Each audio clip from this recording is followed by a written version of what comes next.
Look at this light. Really look at him. You ever see someone so shocked, so utterly blindsided by reality, that their very atoms seem to pause mid-vibration? That's him. His eyes are stretched impossibly wide, like twin moons pulled into a gravity well of pure disbelief.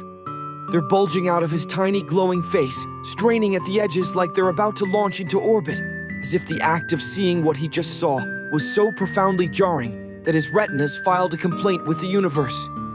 It's the kind of stare that doesn't blink, doesn't even remember how to blink.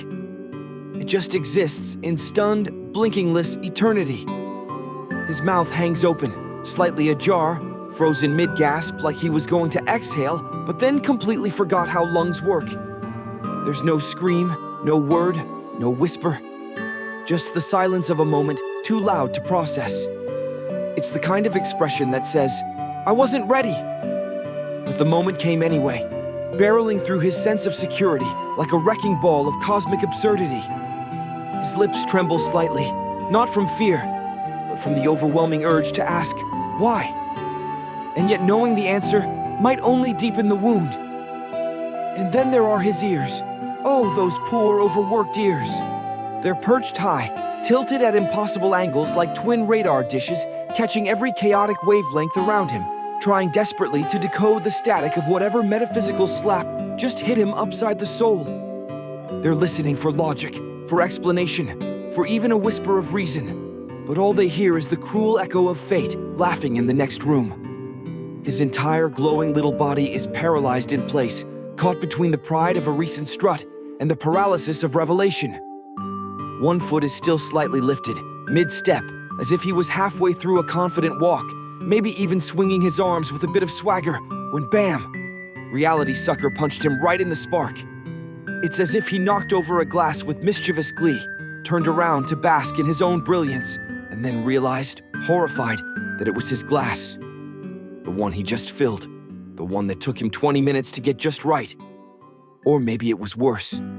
Maybe he heard the unmistakable pop of a can opening, spun around with glowing hope in his eyes, only to realize it wasn't for him.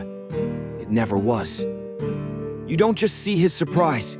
You feel it deep in your chest, like static before a storm. You become the light in that moment. This isn't your average startled expression. This isn't garden variety confusion. This is pure, undiluted existential whiplash.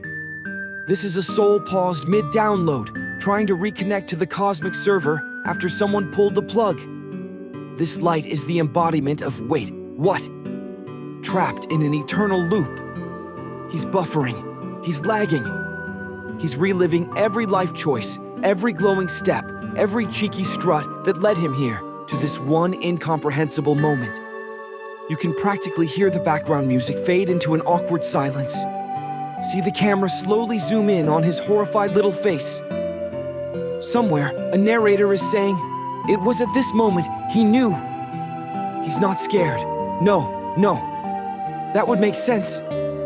He's beyond fear. He's at the intersection of awe and existential dread. He's staring into the abyss, and the abyss just threw a pie in his face and called him Steve. This is not just a surprised light. This is a light who saw the gears of the universe grind in reverse, who glimpsed behind the curtain and didn't like what he found. He's not just reacting, he's questioning everything. And the glow? That faint shimmer that flickers around him like a dying star? That's not just light, that's the shimmer of a soul who's seen too much and can never go back.